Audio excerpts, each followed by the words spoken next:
Bentornati ragazzi in questo nuovo episodio. Eh sì, avete comprato una katana oppure avete in casa una spada che vostro padre ha comprato per tenere lì in esposizione per bellezza, ma voi avete l'idea di provare ad usarla, provare a capire che cosa vuol dire essere un samurai indossando e maneggiando una spada. Beh, seguite questo video perché ci sono delle cose che non dovete assolutamente provare a fare con una spada e oggi vi dirò quali sono, dopo la sigla.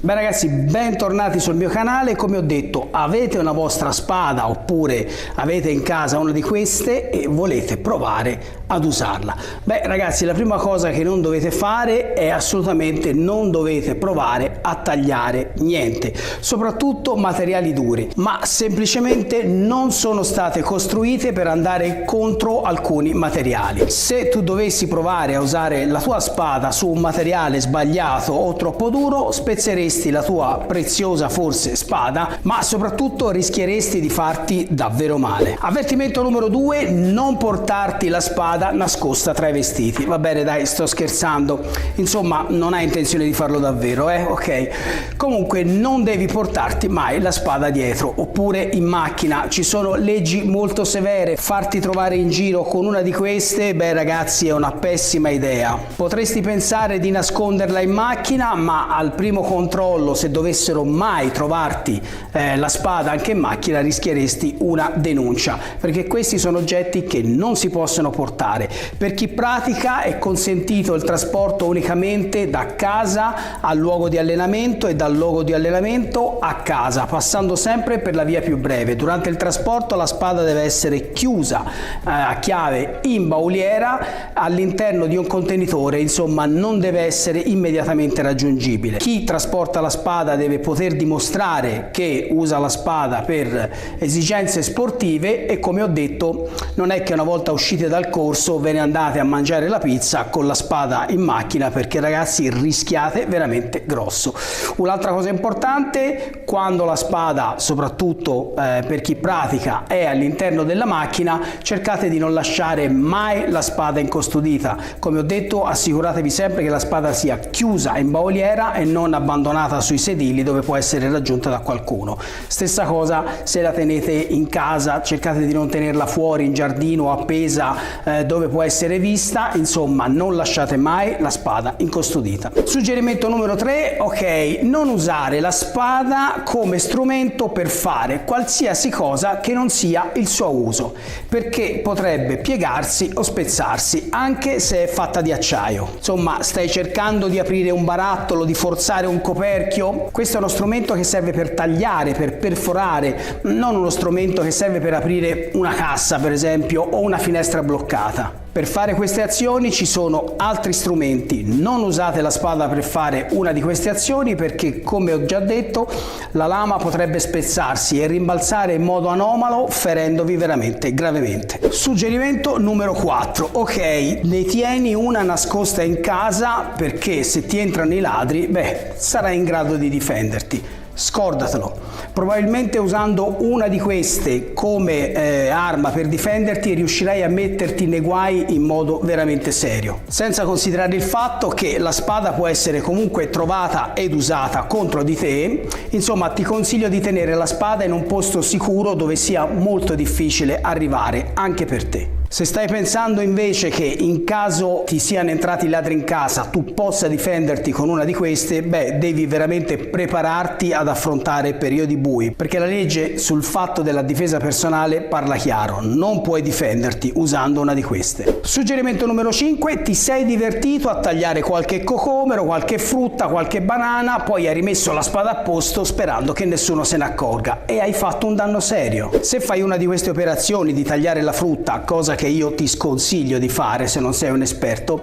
Comunque assicurati di pulire immediatamente subito dopo la lama, a meno che tu non voglia trovare la lama completamente rovinata. Gli acidi della frutta possono essere veramente devastanti per la lama e nel giro di pochissimo tempo riuscirai sicuramente a rovinarla. Dopo averla usata, la lama va sempre pulita per preservarne la qualità. Infatti anche solo se tocchi la lama a mani nude devi assicurarti di pulirla subito dopo, anche in quel caso, perché anche l'acido presente sulle mani dà fastidio alla lama che inizierà ad ossidarsi. Ok, suggerimento numero 6: non lasciarla mai fuori sul portico, in giardino o in posti magari, come ho detto prima, dove può essere raggiunta, ma anche per un altro motivo. Non lasciarla in posti con molta umidità o dove ci sono molti sbalzi di temperatura, perché la lama e soprattutto anche il fodero potrebbero rovinarsi seriamente. Infatti, nonostante le katane siano realizzate con un acciaio inossidabile che è molto resistente alla ruggine, ma dovete pensare che comunque ci sono dei limiti. Ma spero che tu non lo faccia mai e che rispetti questa spada nel modo appropriato, ovvero riponendola sempre nel suo fodero e in un posto dove gli elementi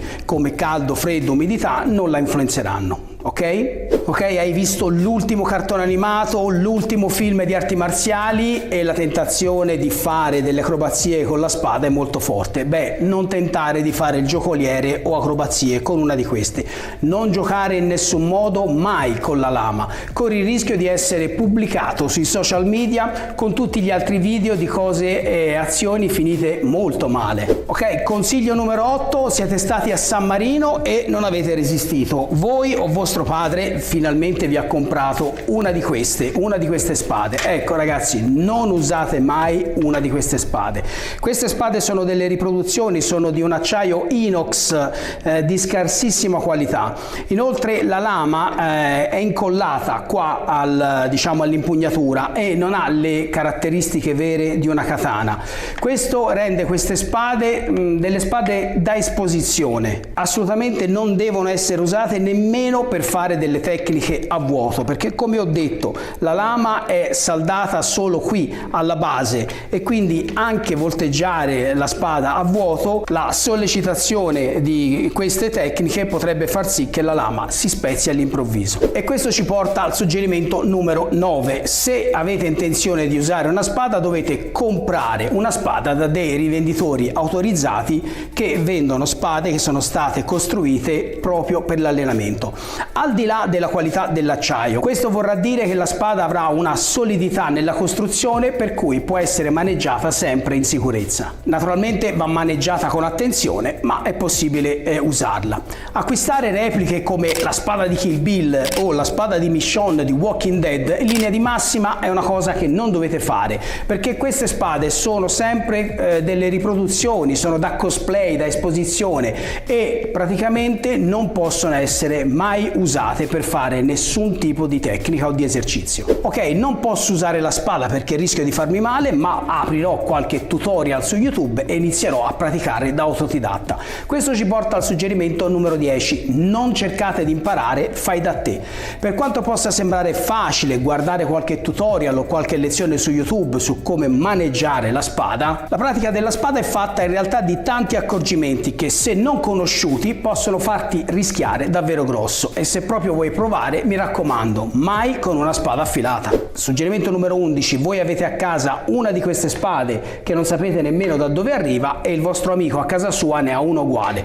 Perché non incontrarsi e fare qualche coreografia? Ragazzi, non sbattete le spade insieme con nessuno, non sbattete le lame insieme, perché come ho già detto, soprattutto se le spade sono di bassissima qualità, il rischio che si possano spezzare e finirvi addosso sarà un rischio molto elevato. Quindi ragazzi, mai sbattere le lame delle spade insieme. Suggerimento numero 12: se proprio non resistete e volete iniziare ad usare la spada, vi consiglio di rivolgervi a un corso con un maestro. Sicuramente inizierete dal bokken, la spada di legno, oppure addirittura inizierete da un bokto, che è una spada di legno con il fodero, con cui potrete iniziare a lavorare e a imparare come estrarre la spada. Informatevi, sicuramente nella vostra città ci sono dei corsi per principianti, e quindi se proprio non resistete all'impulso o avete la passione di voler iniziare a praticare con la spada, beh, affidatevi a un maestro e iniziate a partecipare alle lezioni. Se invece state già praticando, qualche consiglio: abbiate sempre cura della spada e del vostro vestiario. Non lasciate la spada per giorni, settimane senza pulirla, e soprattutto non vantatevi di possederne una e non invitate i vostri amici a visionarla o addirittura a provarla. Ricordate che non è un giocattolo, questa spada, anche se non è affilata, è un'arma molto pericolosa a tutti gli effetti. Trattatela sempre bene e assicuratevi che tutti i componenti siano sempre in buone condizioni e sempre efficienti. Beh ragazzi, seguite questi consigli e presto sarete dei samurai anche voi. Noi ci vediamo al prossimo video ragazzi, mi raccomando, continuate a iscrivervi al canale, condividete i miei video, lasciate like, ma soprattutto lasciatemi un messaggio, perché io leggo e rispondo a tutti i vostri messaggi. E noi ci vediamo al prossimo episodio. Domo arigato!